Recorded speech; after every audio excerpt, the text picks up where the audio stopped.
My childhood mystery. First thing first, I'm a Norwegian, so I apologize for my awful grammar. I hope you can look past it. Second, this story does not have a solution or an answer, but I still wonder to this day who and why. I grew up in a small town on the south coast of Norway. Different times and different country made my life very free. I had my rules and my curfew, but where and what I was doing were not a big deal as long as I followed them. My parents sent me on a trip with my choir to Sweden when I was 6 years old, and to the city to buy my own clothes when I was 8. Nothing happened in my town. It was very safe, especially my neighborhood. My neighborhood was a dirt road, about 1 kilometer long, with around 8 houses. I had relatives and family in 5 of them. On either side of the road was mostly fields that my uncle rented to a sheep farmer in the summer. About halfway down the road was my grandmother's house, and just before that, her old garage, where my uncle kept his tractor. The door to said garage was always open. My house was the second to last house, just around a turn that was almost a U-turn, down by the water and almost hidden in the woods. After spending the afternoon with a friend at her house, this was my way home. I also had to walk past the cemetery, but that never bothered me. When I was about 5 or 6 years old, I was terrified of the dark, but my mother made me confront my fears, and from 6 to 7, I didn't have any problems walking or being alone in the dark.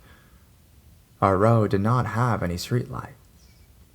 It all started the autumn when I was 7 years old. I was walking home from my friend around 6 in the evening, and it had started to get dark. I was walking beside a semi-busy road in my old childish thoughts. Just before I turned down the dirt road that leads to my home, I had to walk past an area that was basically a hill, some trees, and a lot of bushes. Behind the hill was a house. You could hardly see it from the main road.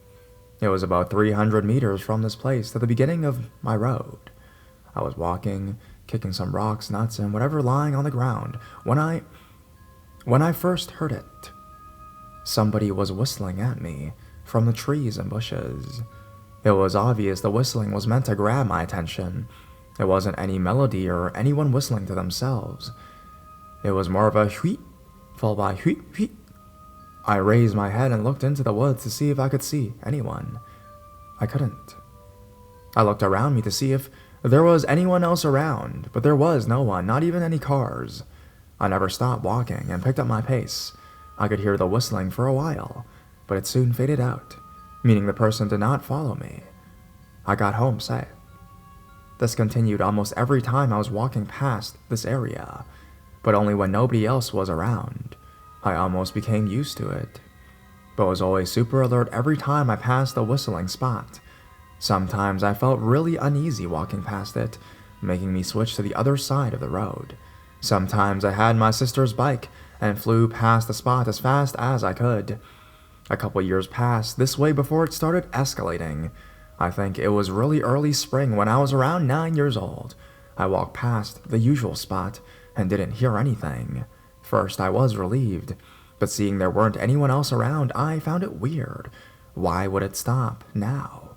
It bothered me a bit, but I brushed it away, trying to be grateful for not being whistled at night. I still kept my guard up just in case.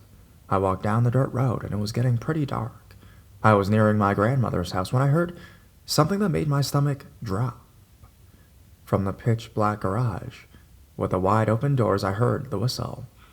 I stopped dead in my tracks, and I probably went so pale I glowed in the dark. I heard the whistle again, but I never heard anyone move inside the garage. When I think about it, I never heard anything else but the whistle. My biggest dilemma was that I had to run or walk past the garage to get somewhere safe.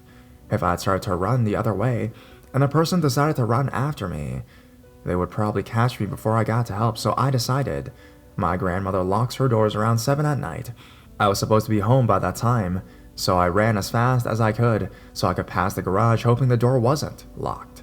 I was so lucky, and I've never felt so relieved when the door opened and I was safe. I locked the door, sank down to the floor, and started sobbing. It took just seconds before my grandmother, uncle, and older cousin was in the hallway, wondering who came running in and slamming the door. It took a couple minutes before I had calmed down enough to explain what had happened. My uncle bolted outside, searching the entire garage, but found nothing. My grandma called my father, and I swear he was there in 1 minute tops. Uncle went to get his hunting rifle, and he, my father, and my cousin went inside to check the area. They found no trace of anything or anyone. Fortunately, I was a truthful child, so they believed me. When the search became fruitless, my father said it was time to go home. My uncle decided to stay the night at my grandma's just in case. It was about a 5-minute walk home, and I'd never seen my father like this before. He was like a super protective, super alert superhero. We get to the U-turn and I can see my house. When we enter the driveway, the whistling starts again. It is coming from the forest above the house, pretty far into the woods. My father goes berserk, but the sobbing 9-year-old by his side deters him from running into the woods like a madman. He takes me inside, calls the cops, and stays with me, trying to comfort me. The police didn't find anything either. They checked the house by the whistling spot, and there was an old woman living there. Only an old woman. It was the last time I heard the whistle. My parents bought me my own bike, and after about 2 weeks of being escorted anywhere, I was tired of it and started walking and biking by myself again. And even though I'm a grown-up now, and I've moved across the country, every time I'm home visiting, walking past the garage or that spot still gives me the creeps. I still wonder who it was and what was the reason for it was.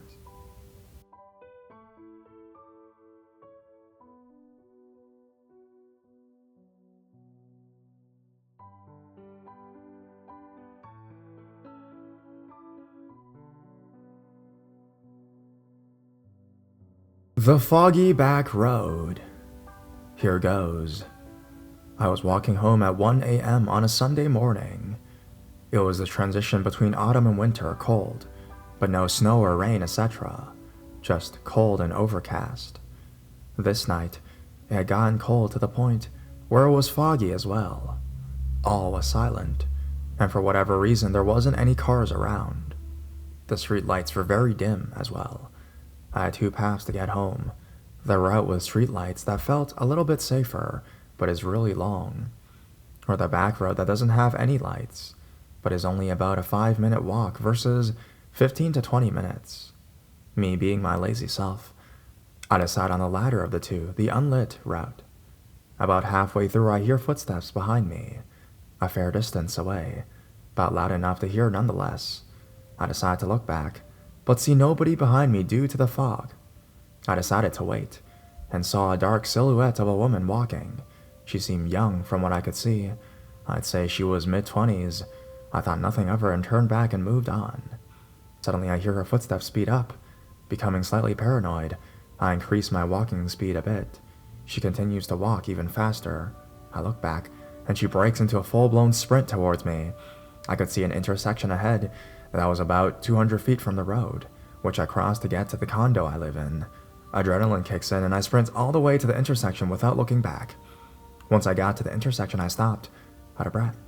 I looked back to see nothing but fog. The woman had disappeared.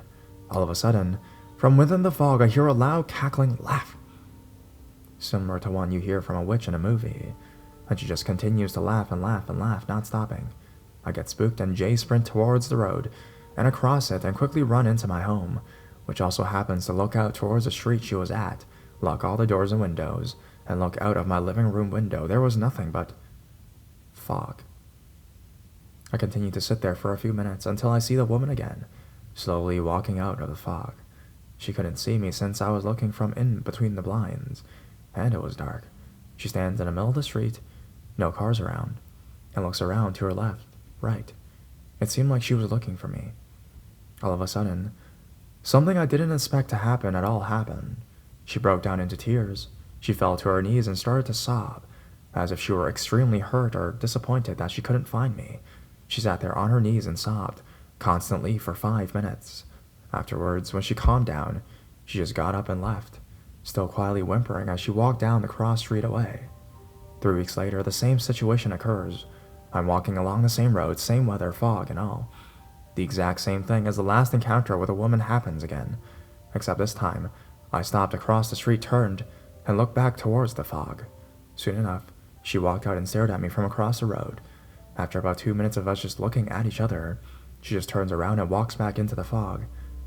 I turn away and quickly go home. I look out the window again to see if she's there anymore, but she wasn't. I heard the same horrible sobbing a few seconds after, though, but within the fog. It spooked me, because the crying wasn't just a bit of emotional hurt.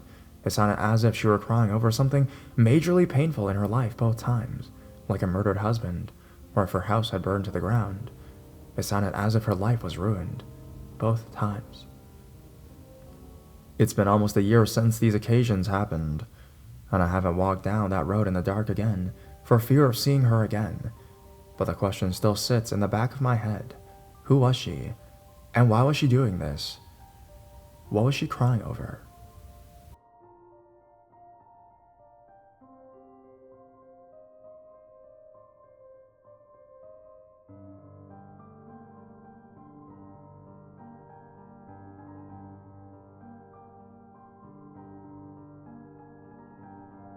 Newspaper reporting leads to Craigslist stalker. I graduated college in 2013 with a journalism degree, and 3 days after the commencement ceremony, I miraculously got a job as a reporter for the daily newspaper in my hometown.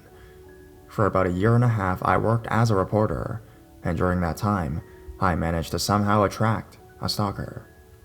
As a reporter, I basically had to cover everything newsworthy in my beat or coverage area.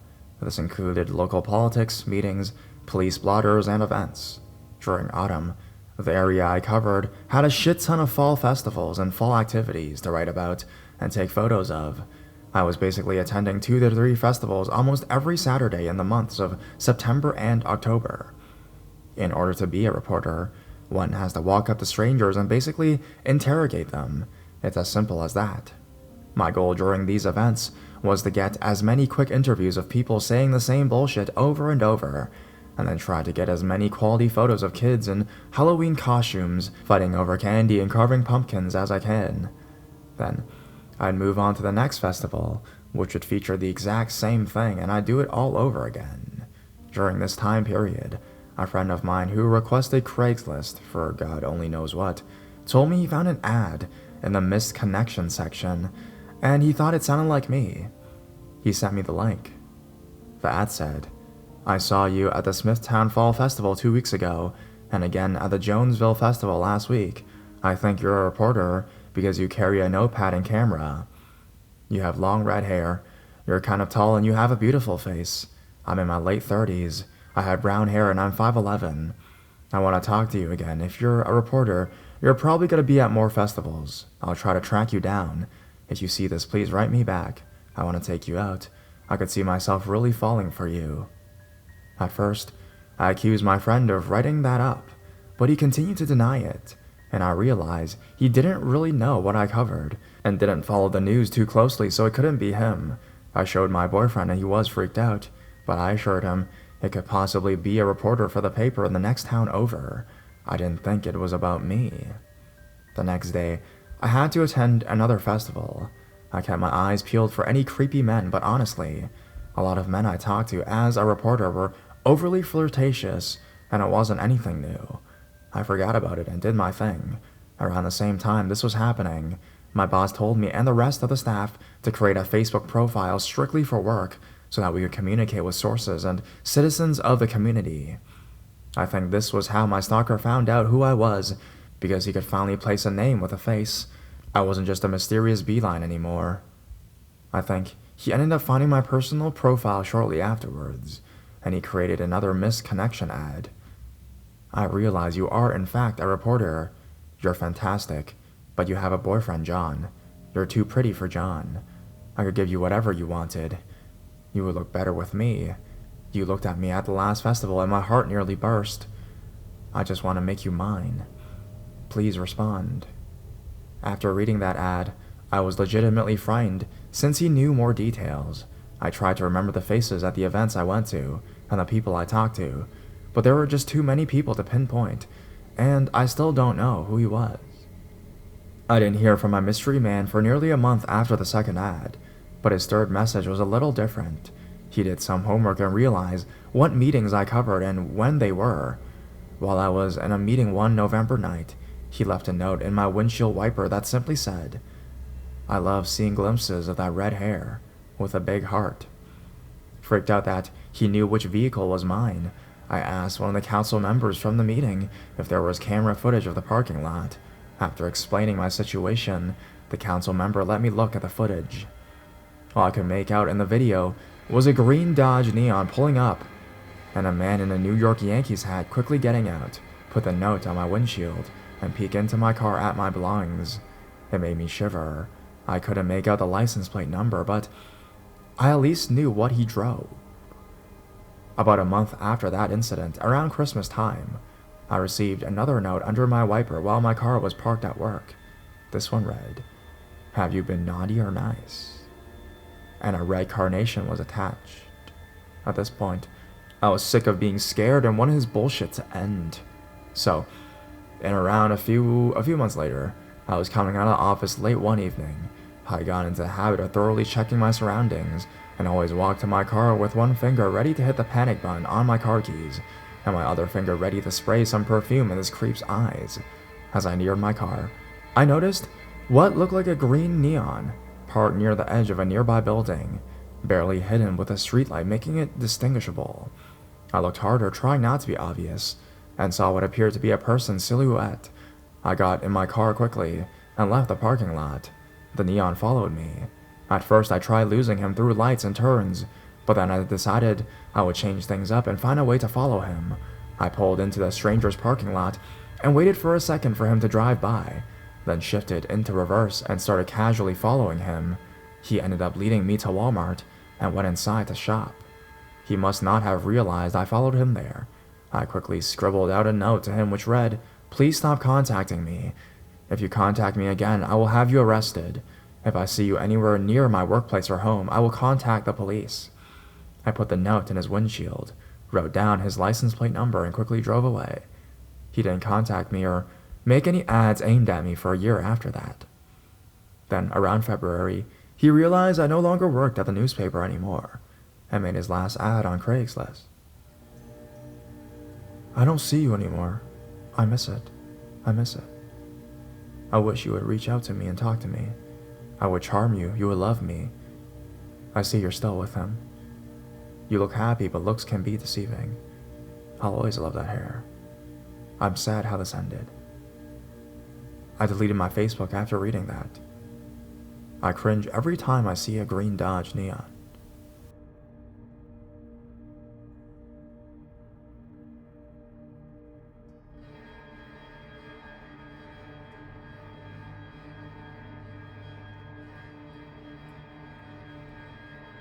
Partywood. This series of events happened 10 years ago, but some of these moments haunt me every day. I was a senior at a large university in the South. I was deeply in love with my girlfriend at the time, Destiny. Our relationship has survived several stints of long distance, often across multiple continents. We were truly devoted to each other. We shared a room in the bottom half of a 2-story duplex with our roommate Teresa. The duplex had 2 rooms and was bright orange, precast slab concrete. The government built our entire neighborhood in the 1940s for returning World War II vets. Over the subsequent decades, the students, who took over as tenants as the older families moved to the suburbs, painted the duplexes vivid pastels in all sorts of funky color combinations. The accumulation of students and the wild color schemes earned our neighborhood the nickname Partywood. Our city was vibrant. It was full of art, live music, and youthful energy. There was a new gallery opening or a music festival to check out every weekend. The place was a student's dreamland. It was also low on crime. Though these points sound like a perfect combination for fun, they were also a recipe for carelessness and a false sense of invincibility. One evening in autumn, after Destiny and I returned from a late-night concert, we encountered a visibly shaken Teresa in the living room, with a blanket pulled up to her neck. The TV was tuned to static, as the local broadcast had stopped, and we poor students couldn't afford cable. She was just looking at the static and listening to the white noise, shaking her head. "Jesus, Teresa, what's wrong?" asked Destiny. "You look like you've seen a ghost." Teresa looked at us and said bluntly with terror in her eyes, "There was a man in my window. I saw it." I immediately ran into her room. She had pulled the curtains to the edges of the windows to cover every pane of glass, pulled the curtains back and looked outside. There was nothing but the stately pecan trees in our backyard, swaying in the night breeze. While Destiny comforted Teresa, I went outside and checked the area near her windows for some sign of an intruder. Again, nothing. Here I should know that Teresa was a very kind and gentle person, but was prone to drink. That very night, we saw evidence of 2 newly finished bottles of wine. There was also a stack of horror films she habitually watched atop the VCR. Destiny made a bed for Teresa on the couch, and eventually we made our way to the bedroom. "Do you think it's possible her imagination got the best of her, babe?" I whispered to Destiny in the dark. "Maybe so, but she seemed really shaken up," she replied, nuzzling against my chest. "We shouldn't just dismiss what she said." "You're right," I whispered as I kissed her forehead. "I'll talk to some neighbors in the morning and see if anyone has seen or heard anything suspicious. I love you, sleep well." The next day, I did my routine jog through Partywood and encountered some friends picking up the beer cans and solo cups scattered across the yard after a rager they had thrown. One of them, Sam, was a buddy from my hometown who I shared a couple courses with at the university. I told him the events of the night before, and he began to shake his head slowly as a grimace slowly took over his normally cheerful face. "Aw man, Duke, this is bad news. I've been hearing about a peeping Tom running through this neighborhood. You know Teresa does a lot of sipping, but y'all should take this very seriously, I mean it. You never know with these guys. They always get bolder and bolder. Watch your back, man." I thanked Sam for the information, and with a heart heavy with concern turned away to jog back home. As I started to run, Sam caught me by the arm. "And hey Duke, if y'all need me, just holler and I'll be there to help you hear?" Thanking him again, I ran home. I told the girls what I learned over coffee that morning, and we all agreed to keep our eyes open and try to not leave anyone home alone at the house. Things were quiet for a couple months, and the fear which had been in the front of our minds gradually disappeared as classes, parties, and the joy of being young and in love returned as our primary concerns. That all changed one afternoon when I returned home from class to find a police squad car parked out front. I ran inside to find one police officer searching the house and the other examining a broken kitchen window. Apparently, while Teresa was showering and Destiny was napping in our bedroom, someone had broken in and stolen several pairs of panties out of the dryer and Teresa's keys, which of course included our house key. The police found no physical evidence of the intruder, but urged us to change our locks and remain hypervigilant. One officer took me aside and walked me to the backyard. Outside my bedroom window was a chair I did not recognize. It was pointed at the windows next to our bed. He had been watching us for God knows how many nights, watching us sleep, watching us make love. I nearly retched. We were once, again, on edge. Teresa took to taping her curtains to the wall so that not even one sliver of space could provide a view of the inside of her room. Destiny had long been planning to move to Germany for a study abroad program, and she said goodbye with a worried face. "I love you, be careful, and take care of Teresa." I was despondent. I missed my girl so badly, and I didn't feel safe in my own home. I took to joining Teresa in her nightly drinking, and we kept to the living room where there were no windows. I tend to sleep on the couch, the bed seeming much too large without Destiny there. One night, Teresa was out with friends, and I was drunk and full of self-pity. It was approaching 1 a.m., and I headed to the bathroom to relieve myself. My mind drifted to Germany, and I wondered what Destiny was doing at that moment. As I sat there, suddenly, I heard the crunch of dead leaves, far off in the backyard. My ears perked up, and adrenaline immediately coursed through my body. I was, however, not finished with my current activities. The crunch of leaves became louder and nearer, and the pattern of unmistakably that of human footsteps. I cannot begin to describe the absolute dread I felt, anchored to the toilet, unable to move, knowing he was coming towards the bathroom window. Finally, the footsteps stopped. The window was about 7 feet above the ground. but there was an air compressor beneath it one could stand on. I waited, my breath held, fear coursing through my brain, slowly, so frickin' slowly. I saw fingers appear at the ledge of the window, like the legs of a tarantula that wrapped over the edge, and I saw the top of a head being pulled up into view. Time seemed to crawl to a stop, as his eyes and face came into view. We made eye contact, and I have to believe he was surprised to find, rather than a freshly showered young woman, me. Pants around my ankles, fear and rage in my eyes. My fists raised, screaming, "You motherfucker!" at the window. He fell back, and I prayed to all gods that he broke his neck or his leg. As I quickly wiped and pulled my pants up, I sprinted to the backyard and saw his back as he leapt the fence and disappeared into the darkness. I called 911 and saw the cops came quickly. They informed me that they had been keeping an eye on the neighborhood, as the peeping events had become more frequent. I rode around in a patrol car for an hour, trying to find the guy and ID him. Nothing. He simply disappeared. Teresa moved out. She couldn't handle the fear any longer. I didn't blame her. My landlord even cut the rent, so I could afford to stay while I looked for a new roommate. The word has spread about the Partywood peeper, though, and it was very difficult to find a taker. I'm an honest person, and when people asked why the last roommate left, I felt compelled to tell the truth. That was usually a conversation ender. I talked to Sam about the situation. We came up with a plan. We set a camera up in the bathroom and ran a cable to the TV. We ran the shower, turned the lights on, and parted a curtain to make it appear that someone was probably wet and naked and peepable. Meanwhile, Sam and I watched a monitor in the living room and waited to see if a face appeared in the window. I purchased a stun baton and bear spray as well as the zip-tie cuffs that riot police use on protesters.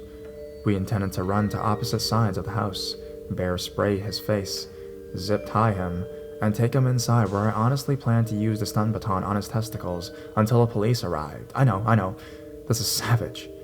I know it's taken the law into my own hands, and there would likely be legal consequences. I didn't care. The sense of unease and violation I had felt had ruined something inside of me. Something was rotten. I wanted to take it out on him, fortunately or unfortunately, depending on your perspective. We never had a chance to enact our plan. He never came to my windows again. Soon, I too left the country for a job teaching abroad. Destiny and I had reunited in a different continent and tried to put the events behind us. For the most part, we did. I learned years later, he had gone on to break into a house and rape one of my neighbors. He was never apprehended. I only wish I could have stopped him before anyone was hurt. That's the story. Thanks for reading. It helps to share this.